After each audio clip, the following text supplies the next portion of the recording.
श्रीमती पार्वती बरुआ, समाज सेवा।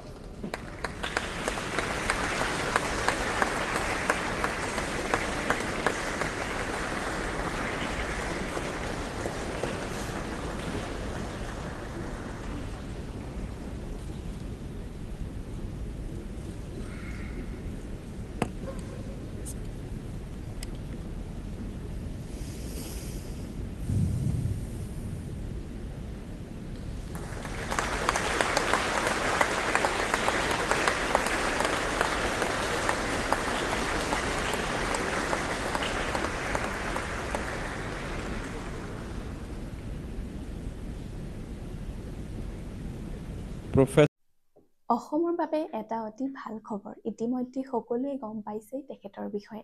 শেহতীয়াকৈ ৰাষ্ট্ৰপতিৰ হাতৰ পৰা পদ্মশ্ৰী বঁটা লাভ কৰিছে হাতীৰ ৰাণী খ্যাত অসমৰ পাৰ্বতী বৰুৱাই। পিছে কোন তেখেত? কিয় তেখেতে পদ্মশ্ৰী বঁটা লাভ কৰিছে জানেনে আপুনি? পাৰ্বতী বৰুৱা। বৰ্তমান তেওঁৰ বয়স প্ৰায় ৭০ বছৰ।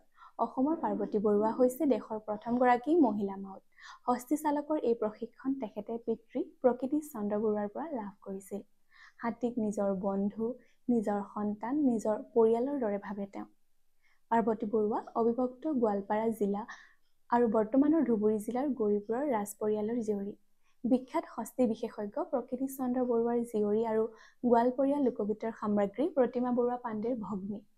পিতৃ প্ৰকৃতি চন্দ্ৰ বৰুৱা আছিল গৌৰীপুৰৰ ৰাজ পৰিয়ালৰ অন্তিম চন্দ্ৰজা। প্ৰতিপত্তি বিলাসবহুল জীৱনক বাছি নলৈ পাৰ্বতী বৰুৱাই বাছি লৈছিল অৰণ্য আৰু হাতী। তেখেতৰ ১ মাহ ১৭ দিন হওঁতেই প্ৰথমবাৰৰ বাবে হাতী দেখিছিল আৰু পাৰ্বতী বৰুৱাই তেতিয়াৰে পৰাই যেন হাতীৰ কাষতেই আছে।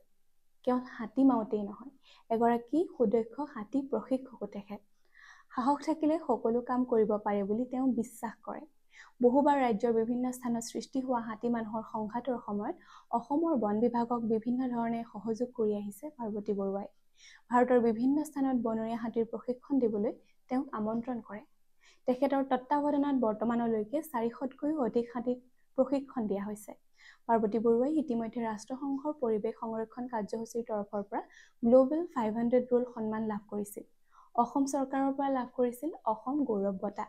১৯৯২ চনত বিখ্যাত গৱেষণামূলক চলচ্চিত্ৰ সংস্থা ডিস্কভাৰী চেনেলে পাৰ্বতী বৰুৱাৰ বিষয়ে দীঘলীয়া তথ্যচিত্ৰ নিৰ্মাণ কৰি তেখেতক আখ্যা দিছিল কুইন অফ দ্য এলিফেণ্ট হিচাপে। আৰু শেহতীয়াকৈ তেখেতে ৰাষ্ট্ৰপতিৰ হাতৰ পৰা গ্ৰহণ কৰিছে পদ্মশ্ৰী সন্মান। আজিলৈ ইমানেই। নতুন এটি খণ্ডৰ সৈতে পুনৰ লগ পাম। ধন্যবাদ। श्रीमती पार्वती बरुआ, समाज सेवा।